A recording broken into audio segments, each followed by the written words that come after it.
Hello everyone and welcome to this week's video. As I record this video, many will be recovering from the last 3 weeks of severe weather. We heard a loud crash when we were putting up Christmas decorations last weekend. It was a tree you can see over the river. 150 years or so of growth ended by a gust at 4:30 on Saturday afternoon. There seemed something particularly tragic about one of these majestic specimens being brought down. I'm sure the council will plant another, but it'll take many years before it matches its predecessor. We should be prepared for further weather shocks like these as the climate warms up. A higher average temperature will comprise much less average and far more extremes. Action is being taken to address the climate crisis, but it seems too little too late. As a nation, we are more resilient to these shocks. People in other parts of the world are much less so.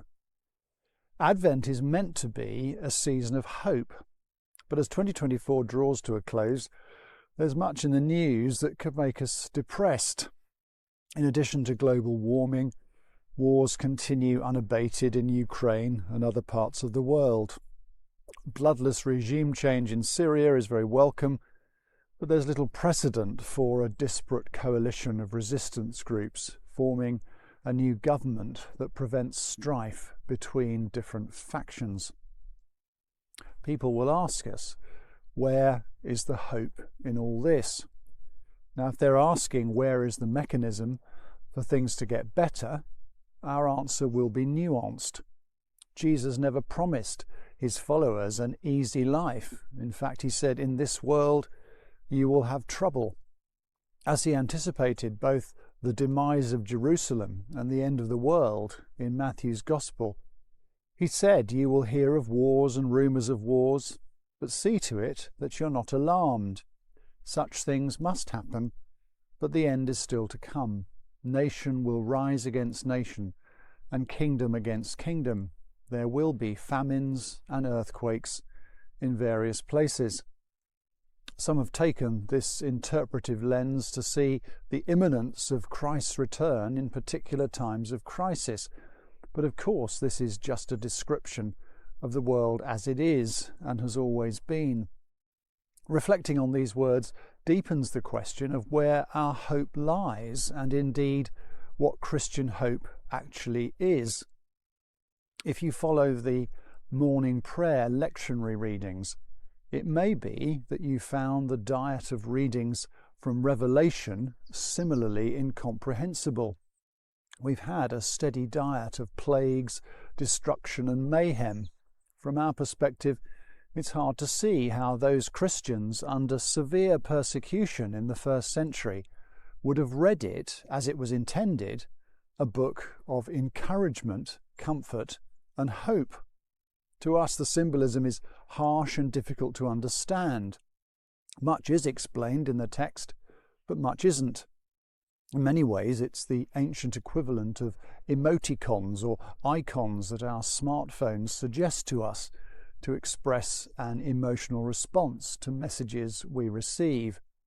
I'm not very good at those, but I can see how one could express a message with nearly only icons and symbols and convey a great deal of meaning quite succinctly. Revelation consists largely in such symbolic meaning. It comes as a relief to read clearer passages where the meaning is more directly based in the words rather than the symbols they convey. But perhaps that's just because I have a more linear brain. The goal of this writing is to expose a deeper reality lying beneath the one we see. This is not about changing reality so much as imbuing events with a deeper significance.